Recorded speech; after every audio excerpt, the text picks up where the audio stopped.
അനി അനാമികയുടെ കഴുത്തിൽ താലി കെട്ടുന്നത് കാണാൻ എനിക്ക് പറ്റില്ല. ഞാൻ പോവുകയാണ് ഇവിടെ നിന്ന്. ഞാൻ ഇനി ഇവിടെ ഒരു നിമിഷവും നിൽക്കില്ല.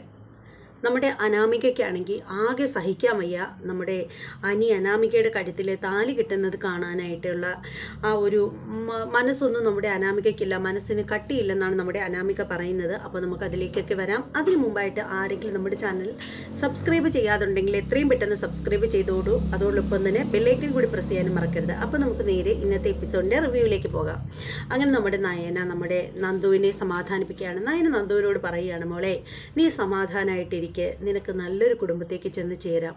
നിനക്ക് ചെന്ന് ചേരുന്ന കുടുംബത്ത് കുറച്ച് നിലയും വിലയുള്ള ഒരു കുടുംബത്തിലേക്ക് ചെന്ന് ചേരാം. കുറച്ച് പാവപ്പെട്ടവരാണെങ്കിലും കുഴപ്പമില്ല, നിനക്ക് സമാധാനമായിട്ട് ജീവിക്കാൻ പറ്റും. ഈ ദുഷ്ടക്കൂട്ടങ്ങളുടെ ഇടയിലേക്ക് നീ വരാതിരിക്കുന്നത് തന്നെയാണ് എന്തുകൊണ്ടും നല്ലത് എന്ന് പറഞ്ഞിട്ട് നമ്മുടെ നയന നമ്മുടെ നന്ദുവിനെ ഉപദേശിക്കുകയാണ്. അതേസമയം അനന്തപുരിക്കാരെല്ലാവരും കൂടി വിവാഹ ഓഡിറ്റോറിയത്തിലേക്ക് പോവുകയാണ്. അങ്ങനെ ആദർശിൻ്റെ കാറിലാണ് നമ്മുടെ അനി കയറുന്നത്. ആദർശ് ഇങ്ങനെ അനിയെ തന്നെ നോക്കിയിരിക്കുകയാണ്. അനിയാണെങ്കിൽ ആകെ ഇങ്ങനെ വിഷമിച്ച് വല്ലാത്തൊരവസ്ഥയിലിരിക്കുകയാണ്. അതേസമയം അനാമികയും വീട്ടുകാരും കാറിൽ നേരത്തെ തന്നെ ഓഡിറ്റോറിയത്തിൽ എത്തുകയാണ്. എത്തിക്കഴിയുമ്പോഴത്തേക്കും നമ്മുടെ അനാമിക സ്വർണ്ണമൊക്കെ ധരിച്ച് നല്ല സുന്ദരിയായിട്ട് വന്ന് നിൽക്കുകയാണ്. അതുപോലെ തന്നെ നമ്മുടെ അനാമികയുടെ അമ്മയുണ്ട്, അതുപോലെ അച്ഛനുണ്ട്. അപ്പോൾ ആ സമയത്തിന് നമ്മുടെ അനാമികയുടെ അച്ഛനാണെങ്കിൽ ആകെ ടെൻഷൻ അടിച്ചിരിക്കുകയാണ്. കാരണം മറ്റൊന്നും കൊണ്ടല്ല, ഈ എന്താണ് ഉപേന്ദ്രൻ വരുന്നോ എന്നുള്ളതിലാണ് പുള്ളിക്കാരൻ്റെ ടെൻഷൻ എന്ന് പറയുന്നത്. അപ്പോൾ നമ്മുടെ അനാമികയുടെ അച്ഛൻ പറയുകയാണ്, എന്തായാലും ആ ഉപേന്ദ്രൻ വരാതിരുന്നാൽ മതിയായിരുന്നു, ഇനിയിപ്പോൾ അയാൾ ഇവിടെ വന്ന് എന്തെങ്കിലും കുഴപ്പമുണ്ടാക്കുമെന്തോ എന്നിങ്ങനെ പറയുകയാണ്. അപ്പോൾ അനാമിക പറയണം, അച്ഛൻ സമാധാനമായിട്ടിരിക്കുക, എന്തായാലും അയാൾ ഇങ്ങോട്ട് വരത്തില്ല എന്നുള്ള കാര്യം ഉറപ്പാണ്. കാരണം വന്നു കഴിഞ്ഞാൽ അയാൾക്ക് തന്നെയാണ് പ്രശ്നം ഉണ്ടാവുന്നത്. കാരണം എന്നെ വിവാഹം കഴിക്കാൻ പോകുന്ന ആളുകളൊന്നും നിസ്സാര പുള്ളിക്കാരൊന്നും അല്ലല്ലോ. അതുകൊണ്ട് തന്നെ ഇവിടെ വന്ന് പ്രശ്നം ഉണ്ടാക്കാനുള്ള ധൈര്യമൊന്നും അങ്ങേര് കാണിക്കത്തില്ല എന്ന് പറയുകയാണ്. അപ്പോൾ അഥവാ അങ്ങേര് എന്തെങ്കിലും പ്രശ്നം ഉണ്ടാക്കി കഴിഞ്ഞാൽ അനന്തപുരിക്കാർക്കറിയാം അത് എങ്ങനെ നേരിടണം എന്നുള്ള കാര്യത്തിൽ. അപ്പോൾ ഉടനെ ഉടനെ തന്നെ നമ്മുടെ അനാമികയുടെ അച്ഛൻ പറയണം, മോളെ അതൊക്കെ പിന്നീടുള്ള കാര്യമല്ലേ, ഏതെങ്കിലും ഒരു സാഹചര്യം കൊണ്ട് നമ്മുടെ വിവാഹം മുടങ്ങിപ്പോയാൽ നമ്മൾ എന്ത് ചെയ്യും? അങ്ങനൊന്നും ഉണ്ടാവില്ല അച്ഛാ, എന്തിനാ എല്ലാത്തിനെയും നെഗറ്റീവ് അടിക്കുന്നത്, പോസിറ്റീവായി തന്നെ കാണാൻ പഠിക്കുക അച്ഛാ എന്നിങ്ങനെ പറയുകയാണ് നമ്മുടെ അനാമിക. അതിനുശേഷം നമ്മുടെ അനാമികയും അമ്മയും കൂടി അകത്തേക്ക് പോവുകയാണ്. അകത്തേക്ക് പോകാനായിട്ട് ഇങ്ങനെ നടന്ന് കുറച്ച് ദൂരം വരുമ്പോഴത്തേക്ക് കുറച്ച് പെണ്ണുങ്ങളൊക്കെ അങ്ങോട്ടേക്ക് വരികയാണ്. അപ്പോൾ ആ കൂട്ടത്തിൽ ഒരാൾ ചോദിക്കുകയാണ്, ആഹാ അനാമിക മോള് ഇന്ന് കൂടുതൽ സുന്ദരിയായിട്ടുണ്ടല്ലോ. അല്ല, ഞങ്ങൾക്ക് മനസ്സിലാവാത്തൊരു കാര്യം, അനന്തപുരിയിലെ ഒരു പയ്യന് എങ്ങനെയാണ് മോളുമായിട്ട് ഇത്ര അടുപ്പം ഉണ്ടായത് എന്നിങ്ങനെ ചോദിക്കുകയാണ്. അപ്പോൾ നമ്മുടെ അനാമികയുടെ അമ്മയായ രേവതി പറയുകയാണ്, അത് പിന്നെ എങ്ങനെയാണ് അടുപ്പം തോന്നാതിരിക്കുക, എൻ്റെ മോളെ കാണാൻ സുന്ദരിയല്ലേ, എൻ്റെ മോളുടെ പിന്നാലെ അനന്തപുരിയിലെ പയ്യൻ ഇത്രയും നാളും അലയുകയായിരുന്നു. എൻ്റെ മോള് പല ഒഴിവുകഴിവുകൾ പറഞ്ഞിട്ടും പയ്യന് എൻ്റെ മോളെ തന്നെ മതിയെന്നാണ് പറയുന്നത് എന്ന് പറയുകയാണ്. എന്തായാലും അനാമിക മോളുടെ ഭാഗ്യം തന്നെയാണിത് എന്നിങ്ങനെ പറയുകയാണ്. അതിനുശേഷം നമ്മുടെ അനാമികയും അമ്മയും കൂടി അകത്തേക്ക് പോവുകയാണ്. അപ്പോഴേക്കും നോക്കുമ്പോഴത്തേക്ക് വേറൊരാൾ വരികയാണ്, നമ്മുടെ അനാമികയുടെ അച്ഛൻ്റെ അടുത്തേക്ക് വരികയാണ്. എന്നിട്ട് പറയുകയാണ്, എടോ പിന്നീട് താൻ തരാനുള്ള ആ 10 പവനുണ്ടല്ലോ, വിവാഹത്തിന് തൻ്റെ മകൾക്കിടാനായിട്ട് ഞാൻ കൊണ്ടുതന്ന ആ 10 പവൻ, അത് എൻ്റെ മകളുടെ പോലും അല്ല, എൻ്റെ മരുമകളുടെ സ്വർണ്ണമാണ്. അതുകൊണ്ട് വിവാഹം കഴിഞ്ഞ ഉടനെ തന്നെ അതിങ്ങ് ഊരി തന്നേക്കണം കേട്ടോ. അപ്പോൾ ഉടനെ പറയണേ, എടോ താൻ എന്തിനാണോ ടെൻഷൻ അടിക്കുന്നത്, വിവാഹം കഴിഞ്ഞ ഉടനെ ഒന്നും ഊരി തരാൻ പറ്റില്ല. പെൺകുട്ടിയെ പയ്യൻ്റെ വീട്ടിൽ കൊണ്ടുപോയതിന് ശേഷം പിന്നീട് നമ്മൾ അങ്ങോട്ട് പോകുന്നൊരു ചടങ്ങുണ്ടല്ലോ, അവിടെ പോകുന്ന സമയത്തിന് ഞാൻ ഈ ഓർണമെൻറ്റ്സ് ഒക്കെ ഊരി മേടിച്ച് കൊണ്ടുതരാം, അപ്പോഴാകുമ്പം ആരും ശ്രദ്ധിക്കത്തുമില്ല എന്നിങ്ങനെ പറയുകയാണ്. അപ്പോൾ പറയണേ, അത് താൻ മറന്നു പോകരുത്. എന്തിനാടോ മറക്കുന്നത്, അങ്ങനെ മറക്കത്തൊന്നുമില്ല ഞാൻ. അല്ല വേറൊന്നും കൊണ്ടല്ല പറയുന്നത്, എൻ്റെ മരുമകളുടെ സ്വർണ്ണമാണേ. ഒരു 10 പവനല്ലേ ഉള്ളൂ, പിന്നെ താൻ എന്തിനാ ഇത്ര പേടിക്കുന്നത്? 10 പവനെന്ന് പറഞ്ഞാലേ ഇപ്പോഴത്തെ സ്വർണത്തിൻ്റെ വില അനുസരിച്ച് നോക്കിയാലേ ഒരു 5-6 ലക്ഷം രൂപയുടെ ഉരുപ്പടി ഉണ്ടേ. അപ്പോൾ അതുകൊണ്ടേ പെട്ടെന്ന് തന്നേക്കണം, താൻ പേടിക്കണ്ടടോ. ഞാനത് വിവാഹം കഴിഞ്ഞ് എൻ്റെ മോൾ അവിടെ ചെന്ന് കഴിയുമ്പോഴത്തേക്ക് ഞാൻ നൈസിനങ്ങ് നിനക്ക് ഒപ്പിച്ചുകൊണ്ട് തരാം. പിന്നെ താൻ തൻ്റെ കയ്യിൽ നിന്ന് മാത്രമല്ല പലരുടെ കയ്യിൽ നിന്നും കിട്ടാവുന്നത്ര കടമ മേടിച്ച് തന്നെയാണ് ഈ കല്യാണം നടത്തുന്നത്. പിന്നെ അതുമാത്രമല്ല നിങ്ങളെയൊക്കെ എങ്ങനെയും നിർത്താമല്ലോ. ആ ഉപേന്ദ്രനുണ്ടല്ലോ ഇവിടെ വരുമെന്നാണ് എൻ്റെ പേടി. ഇനി അവനെ എങ്ങനെ നിർത്തുമെന്നാണ് ഞാൻ ആലോചിക്കുന്നത് എന്ന് പറയുകയാണ്. എന്നിട്ട് നമ്മുടെ നമ്മുടെ അനാമികയുടെ അച്ഛൻ അങ്ങോട്ടേക്ക് പോവുകയാണ്. അതേ സമയത്ത് നമ്മുടെ വിവാഹ ഓഡിറ്റോറിയത്തിൻ്റെ അവിടെ ഇങ്ങനെ നമ്മുടെ നന്ദു മാറി നിൽക്കുകയാണ്. നമ്മുടെ അനി നടന്നു വരികയാണ്. അനിയെ പെണ്ണിൻ്റെ വീട്ടുകാരൊക്കെ സ്വീകരിക്കുകയാണ്. കഴുത്തിൽ മാലയൊക്കെ അണിഞ്ഞു, കയ്യിൽ ബൊക്കെയൊക്കെ കൊടുത്തു, കുറിയൊക്കെ ഇട്ട് കൊടുത്തു, പാദം കഴുകി, അങ്ങനെ എല്ലാവരും സ്വീകരിക്കുകയാണ്. ഈ ഒരു ചടങ്ങ് നമ്മുടെ നന്ദു മാറി നിന്ന് കാണുകയാണ്. അപ്പോൾ നന്ദു ആലോചിക്കുകയാണ്, ഇല്ല, എനിക്കിതൊന്നും കാണാൻ പറ്റില്ല. അനി അനാമികയുടെ സ്വന്തമാവുന്നത്, അല്ലെങ്കിൽ അനാമികയുടെ കഴുത്തിൽ അനി താലി കെട്ടുന്നത് കാണാനുള്ള ക്ഷമ എനിക്കില്ല. എന്തായാലും ഞാൻ ഇനി ഇവിടെ നിൽക്കുന്നില്ല എന്ന് പറഞ്ഞിട്ട് കരഞ്ഞുകൊണ്ട് നമ്മുടെ നന്ദു ഇറങ്ങി പോവുകയാണ്. ഇത് പക്ഷേ മറ്റാരും കാണുന്നില്ല. നന്ദു ഇറങ്ങി പോകുന്നത് ആരും കാണുന്നില്ല. അങ്ങനെ നമ്മുടെ അനിയെ സ്വീകരിച്ച് അകത്തേക്ക് കൊണ്ടുപോവുകയാണ്. അനിയുടെ മുഖത്താണെങ്കിൽ ഒട്ടും സന്തോഷമില്ല. അപ്പോൾ ആ സമയത്തിന് മാറി നിന്നിട്ട് നമ്മുടെ ഗോവിന്ദനും കമനകയും അതുപോലെ നയനയും നവ്യയും കൂടി നിൽക്കുകയാണ്. അപ്പോൾ അവർ പറയുകയാണ്, എന്തായാലും അനിക്കിവിടെ വന്നിട്ട് മുഖത്തൊന്നും ഒരു താല്പര്യവും ഇല്ല. ഇപ്പോഴും അനിയുടെ മുഖമൊക്കെ ആ പഴയത് കണക്ക് തന്നെ ഇരിക്കുന്നത്. ഒരു ഇഷ്ടക്കുറവ് ഇപ്പോഴും എനിക്കുണ്ട്. നന്ദു എന്ത് ചെയ്യും, നന്ദുവിനെ കാണുന്നില്ലല്ലോ എന്ന് പറയുകയാണ് നമ്മുടെ കനക. അപ്പോൾ ഉടനെ തന്നെ നമ്മുടെ നയന പറയണം, അവളുടെ കൂട്ടുകാരന്മാർ ഇവിടെയൊക്കെ ഉണ്ടല്ലോ, അവരുടെ മിണ്ടി പറഞ്ഞ് നിൽക്കുകയായിരിക്കും, അവിടെ നിൽക്കട്ടെ അവള് എന്നിങ്ങനെ പറയണം. ഇനി എന്തായാലും ഈ വിവാഹം കഴിഞ്ഞതിന് ശേഷം അനിയും നന്ദുവും കൂടി തമ്മിൽ കാണാതിരിക്കാൻ നോക്കണം എന്നൊക്കെ ഇങ്ങനെ പറയുകയാണ്. അതേസമയം നമ്മുടെ അനിയെ സ്വീകരിച്ച് അകത്തേക്ക് കൊണ്ടുപോവുകയാണ്. അങ്ങനെ അകത്തേക്ക് എത്തുമ്പോഴത്തേക്ക് നമ്മുടെ പെൺകുട്ടിയുടെ അച്ഛൻ പറയുകയാണ്, നമ്മുടെ അനിയോട് ചോദിക്കുകയാണ്, മോനെ അനി, എന്താടാ നിനക്ക് പറ്റിയത്? നിൻ്റെ മുഖത്ത് ഒട്ടും സന്തോഷമില്ലല്ലോ. വിവാഹത്തിന് മുമ്പ് നിനക്ക് അനാമികയോട് വലിയ താല്പര്യമൊന്നും ഇല്ലാത്തതായിട്ട് അനാമിക പറഞ്ഞിട്ടുണ്ടായിരുന്നു. പക്ഷേ ഇപ്പോൾ നിൻ്റെ മുഖം കണ്ടിട്ട് ഒട്ടും സന്തോഷമില്ലല്ലോ. എന്താടാ, എന്ത് പറ്റി എന്നിങ്ങനെ ചോദിക്കുകയാണ്. അത് കേൾക്കുമ്പോഴത്തേക്ക് നമ്മുടെ ജയൻ പറയുകയാണ്, ഇനി എന്തെങ്കിലും ഉണ്ടെങ്കിൽ തന്നെ അത് വിവാഹം കഴിയുമ്പോൾ താനെ മാറിക്കോളും എന്നിങ്ങനെ പറയുകയാണ്. അല്ല, അനാമിക മോളോട് വലിയ താല്പര്യമൊന്നും ഇവനില്ല എന്ന് അനാമിക മോള് ഞങ്ങളോട് പറഞ്ഞിട്ടുണ്ടായിരുന്നു. അതാ ഞാൻ പറഞ്ഞത്, വിവാഹം കഴിയുമ്പോൾ എന്തെങ്കിലും താല്പര്യക്കുറവുണ്ടെങ്കിൽ അത് താനേ മാറിക്കോളും എന്നിങ്ങനെ പറയുകയാണ്. അപ്പോൾ ആദർശ് പറയണം, അനി നീ ഇങ്ങ് വന്നേ, എനിക്ക് നിന്നോട് ചിലത് പറയാനുണ്ട് എന്ന് പറഞ്ഞിട്ട് അനിയും വിളിച്ചുകൊണ്ട് നമ്മുടെ ആദർശ് അവിടെ നിന്ന് മാറിപ്പോവുകയാണ്. എന്നിട്ട് ആദർശ് മാറിക്കൊണ്ടുപോയി ഒരിടത്ത് ഒഴിഞ്ഞൊരു സ്ഥലത്ത് നിന്നിട്ട് അനിയോട് ചോദിക്കുകയാണ്, എന്താ അനി, എന്താ നിൻ്റെ പ്രശ്നം? നീ എന്തിനാ ഇങ്ങനെ മുഖവും ഏറ്റി വെച്ചുകൊണ്ട് നടക്കുന്നത്?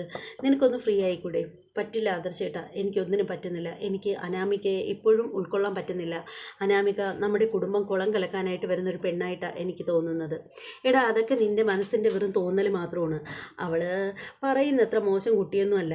പിന്നീട് നിനക്ക് അവൾ അത്രയ്ക്ക് അടുത്തറിഞ്ഞൂടല്ലോ. അങ്ങനെയല്ല ആദർശേട്ടാ, എൻ്റെ മനസ്സ് എന്നോട് നിരന്തരം പറഞ്ഞുകൊണ്ടേ ഇരിക്കുന്നു അവളുമായിട്ടുള്ള വിവാഹം ശരിയാവില്ലെന്ന്. അപ്പോൾ ആദർശ് പറയാണ്, എടാ അനി, നീ ഇനി ഇങ്ങനെയൊന്നും പറഞ്ഞിട്ട് ഒരു കാര്യമില്ല. നിൻ്റെ ഭാഗത്തും ഉണ്ട് തെറ്റ്. നിനക്ക് അങ്ങനെ ഒരു ഇഷ്ടം തോന്നിയപ്പോൾ നീ എന്നോട് പറയാഞ്ഞത് എന്താ? ആ സമയത്തായിരുന്നെങ്കിൽ ഞാൻ എല്ലാവരോടും പറഞ്ഞ് ഞാൻ സമ്മതം മേടിച്ച് തന്നേനല്ലോ. ഇതിപ്പോൾ അവസാന നിമിഷം നീ വന്നിട്ട് അനാമികയെ വിവാഹം കഴിക്കാൻ താല്പര്യമില്ല, നന്ദുവിനെ വിവാഹം കഴിക്കണമെന്ന് വെച്ചാൽ അതെങ്ങനെ നടക്കാനാണ്? അനി, നമ്മൾ പല കാര്യങ്ങളിലും വിട്ടുവീഴ്ച ചെയ്യേണ്ടതായിട്ട് വരും. ചിലപ്പോൾ മറ്റുള്ളവർക്ക് വേണ്ടിയിട്ട് നമ്മൾ നമ്മുടേതായിട്ടുള്ള ഇഷ്ടങ്ങളെ ത്യജിക്കേണ്ടിയൊക്കെ വരും. അതുകൊണ്ട് നീ ഈ കാര്യത്തിലും അങ്ങനെ മാത്രം കരുതിയാൽ മതി.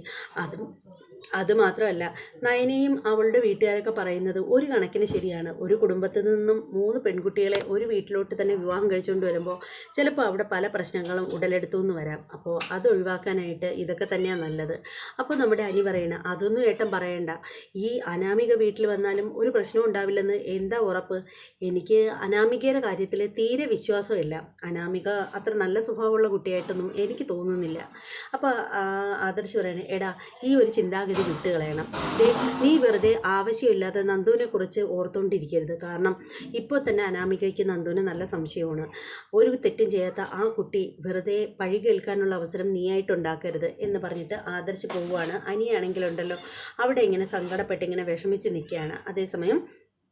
അതേസമയം നമ്മുടെ നവ്യയാണെങ്കിൽ നമ്മുടെ കനകയോട് പറയുകയാണ്, അമ്മേ, ഇവിടുത്തെ പെണ്ണുങ്ങളുടെ സ്വഭാവം ഉണ്ടല്ലോ, അത് കാണുമ്പോൾ എനിക്ക് ശരിക്കും ദേഷ്യം വന്ന് കയറുക. എന്താ മോളെ, എന്താ നീ ഇങ്ങനെയൊക്കെ പറയുന്നത്? കനക ചോദിക്കുക കേട്ടോ നമ്മുടെ നവ്യയോട്. അപ്പോൾ ഉടനെ നവ്യ പറയണം, അമ്മ എന്താ ഈ പറയുന്നത്? എൻ്റെ അമ്മായിയമ്മയാണെങ്കിൽ എനിക്ക് കണ്ണെടുത്താൽ കണ്ടുകൂടാ. എൻ്റെ അമ്മായിയമ്മ എന്നാൽ വലിയ കുഴപ്പമില്ല. ഇപ്പം ഏറ്റവും കുഴപ്പമുണ്ടല്ലോ നയനയുടെ അമ്മായിയമ്മയാണ്.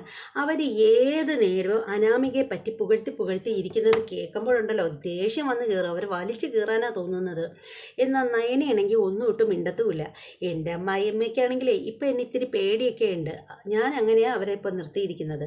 എന്നാൽ നയനയാണെങ്കിൽ ഒന്നും മിണ്ടില്ല. മിണ്ടാത്തത് കൊണ്ട് തന്നെ അവർക്ക് ഇത്ര അഹങ്കാരം. അപ്പോൾ ഉടനെ കനക പറയണേ, എൻ്റെ മോളെ, അത് നയനമോള് പറയുന്നതിലും കാര്യമില്ലേ, നമ്മളൊക്കെ വളഞ്ഞ വഴിയിലൂടെ അല്ലേ മോളെ ആ കുടുംബത്തേക്ക് കയറിയത്. അതുകൊണ്ട് തന്നെയാണ് നമുക്ക് അവിടെ ഒരു വിലയില്ലാത്തതും. അതുകൊണ്ട് ഇത്തിരിയൊക്കെ കണ്ടില്ല കേട്ടില്ലെന്ന് വെച്ച് എൻ്റെ മോളങ്ങ് ക്ഷമിച്ചേരെ. അപ്പം നവ്യ പറയണ, അതിൻ്റെ ആവശ്യമൊന്നും ഇല്ലമ്മേ. അവളെപ്പോലെ തന്നെ വളഞ്ഞ വഴിയായാലും അല്ലാത്ത വഴിയായാലും ഞാനും ആ കുടുംബത്തിലേക്ക് കയറി പറ്റിയത്. അതുകൊണ്ടേ എന്തായാലും ഞാനും ആ കുടുംബത്തിൽ മരുമകളായിട്ടാണ് കയറിയത്. അതുകൊണ്ട് തന്നെ എനിക്ക് ഒരു കാരണവശാലും അനാമിക എന്തെങ്കിലും പറഞ്ഞാൽ ഞാൻ സഹിച്ച് നിൽക്കത്തില്ല, ഞാനത് കേൾക്കാനും പോണില്ല എന്ന് പറയണം. അപ്പോൾ അങ്ങോട്ടേക്ക് ഗോവിന്ദൻ കയറി വരികയാണ്. ഗോവിന്ദൻ കാര്യം തിരക്കുകയാണ്. അപ്പോൾ ഇവർ കാര്യം പറയുകയാണ്. അപ്പോൾ ഗോവിന്ദൻ പറയണേ, എൻ്റെ മോളെ, ഇത്തിരിയൊക്കെ കണ്ടില്ല കേട്ടില്ല എന്ന് വെച്ചിട്ട് കഴിയണം. അവിടുത്തെ മുത്തച്ഛനെയും മുത്തശ്ശിയും ഒന്ന് ഓർത്ത് നോക്കണം. അവരുടെ ആ ഒരു സ്നേഹമുണ്ടല്ലോ, അതുണ്ടെങ്കിൽ പിന്നെ മറ്റെന്ത് അനാമിക എന്തെങ്കിലും പറഞ്ഞാലും നിങ്ങളാരും മൈൻഡ് ചെയ്യണം. നിങ്ങൾ വന്ന വഴിയിലല്ല ആ കുട്ടി വരുന്നത്. അത് ഇവിടെയുള്ള ആദർശ് മോൻ്റെ അമ്മ ഉൾപ്പെടെയുള്ളവർ പറയുന്നുമുണ്ട്. അപ്പോൾ പിന്നെ സഹിക്കുക തന്നെ. ഇല്ല അച്ഛാ, അച്ഛൻ അങ്ങനെ എന്നെ അതിനായിട്ട് നോക്കണ്ട. ഞാൻ എന്തായാലും സഹിക്കാനും ക്ഷമിക്കാനും ഒന്നും തയ്യാറല്ല. ഇങ്ങോട്ട് ഒന്ന് തന്നാലുണ്ടല്ലോ 10 ഞാനങ്ങ് തിരിച്ചു കൊടുക്കും. എനിക്ക് ഈ അനാമികയെ സഹിക്കേണ്ട ഒരു കാര്യമില്ല എന്നിങ്ങനെ നവ്യ പറയുകയാണ്. അതേ സമയത്ത് നമ്മുടെ ജലജ ഇങ്ങനെ മുകളിലിങ്ങനെ നിൽക്കുകയാണ്. ഓഡിറ്റോറിയത്തിൻ്റെ അവിടെ ഫസ്റ്റ് ഫ്ലോറിലേക്കാണ്. അപ്പോൾ അങ്ങോട്ടേക്ക് ചെല്ലുകയാണ് നമ്മുടെ ദേവയാനി കാണുമ്പോൾ പറയാണ്, ആ ഏട്ടത്തി, ഞാൻ നോക്കുമായിരുന്നു ഏട്ടത്തി കണ്ടില്ലല്ലോ എന്ന്. എന്താ ജലജ? അല്ല, അഭിയെ എവിടെയൊന്നും കാണുന്നില്ലല്ലോ, അവനെന്തിയേ? അവൻ ഹോസ്പിറ്റലിലുണ്ട് ഏട്ടത്തി. ഹോസ്പിറ്റലിൽ എന്തിനാ അവൻ പോയിരിക്കുന്നത്? വിവാഹമല്ലേ, ഇവൻ ഇവിടെ കാണേണ്ടതല്ലേ? അത് അച്ഛൻ അവിടെ തനിച്ചല്ലേ ഉള്ളൂ, അതിനെന്താ? വേറെ ആരെങ്കിലും നിർത്തിയാൽ പോരെ? എൻ്റെ ഏട്ടത്തി, വേറെ ആര് നിന്നാലും അനന്തപുരിക്കാർ നിൽക്കുന്നത് പോലെ ആവില്ലല്ലോ. പിന്നെ ആവശ്യമെങ്കിൽ അച്ഛൻ ഇങ്ങോട്ട് വരണമെന്ന് വാശി പിടിക്കുകയാണെങ്കിൽ അച്ഛനെയും കൂട്ടിയിട്ട് അവൻ ഇങ്ങോട്ട് പോരും, അല്ലെങ്കിൽ അവൻ തന്നെ അവിടെ നിൽക്കും എന്നിങ്ങനെ പറയുകയാണ്. എന്തായാലും പിന്നൊരു കാര്യം ഏട്ടത്തി, എനിക്ക് ഏട്ടത്തിയോട് ഒരു കാര്യം പറയാനുണ്ട്. എന്താ ചെറുജെ, എന്താ നിനക്ക് പറയാനുള്ളത്? എൻ്റെ ഏട്ടത്തി, വരുന്ന പെൺകുട്ടി തേനാണ് പാലാണെന്നൊക്കെ ഏട്ടത്തി എപ്പോഴും പറയുന്നുണ്ട്. സത്യത്തിൽ അവളൊരു നല്ല കുട്ടി തന്നെയാണ്, അവളെ കാണാനും കൊള്ളാം, അവളുടെ കുടുംബവും മോശക്കാരല്ലെന്ന് തന്നെയാണ് എനിക്കും തോന്നുന്നത്. പക്ഷേ എന്ന് കരുതി വന്ന് കയറുന്നതിനും അമ്മച്ച് ഏട്ടത്തി ഓരോന്നും മേടിച്ച് അവളെ കൊടുത്ത് സ്വീകരിക്കാനായിട്ടൊന്നും ഇരിക്കേണ്ട. അതെന്താ ജലജെ നീ അങ്ങനെ പറഞ്ഞത്? അല്ല, ഏട്ടത്തി അവൾക്ക് വേണ്ടിയിട്ട് കുറേ സമ്മാനങ്ങളൊക്കെ കരുതി വെച്ചിട്ടുണ്ടെന്ന് പറഞ്ഞായിരുന്നല്ലോ. അതിൻ്റെ കാര്യമാണ് ഞാൻ പറഞ്ഞത്. എന്തായാലും വന്ന് കയറുന്നതിനമ്മച്ച് ഏട്ടത്തി അവൾക്ക് സമ്മാനങ്ങളൊന്നും കൊടുക്കാനായിട്ട് ഇരിക്കണ്ട. അതെന്താ ജലജെ? എൻ്റെ ഏട്ടത്തി, അവൾ ഏത് തരക്കാരിയാണെന്നൊന്നും നമുക്കറിയില്ലല്ലോ. നമ്മൾ അവളെ കുറച്ച് നാൾ കണ്ടു എന്നുള്ള ആ ഒരു ഇതല്ലേ ഉള്ളൂ. കുടുംബത്ത് വന്ന് സ്ഥിരമായി കഴിയുമ്പോഴല്ലേ നമുക്ക് അവരുടെ സ്വഭാവത്തെക്കുറിച്ച് മനസ്സിലാവൂ. അതുകൊണ്ട് ആരുടെയും സ്വഭാവം ശരിക്കും മനസ്സിലാവാതെ എടുത്ത് തലയിൽ വെക്കേണ്ടെന്നാണ് ഞാൻ പറഞ്ഞത്. അപ്പോൾ ദേവയാനി പറയണേ, ഇല്ല ജലജെ, ഈ സംസാരം ഇവിടെ നിർത്ത്. അവൾ എൻ്റെ മരുമകളാണ്, അവൾ ഒരിക്കലും മോശക്കാരിയാവില്ല.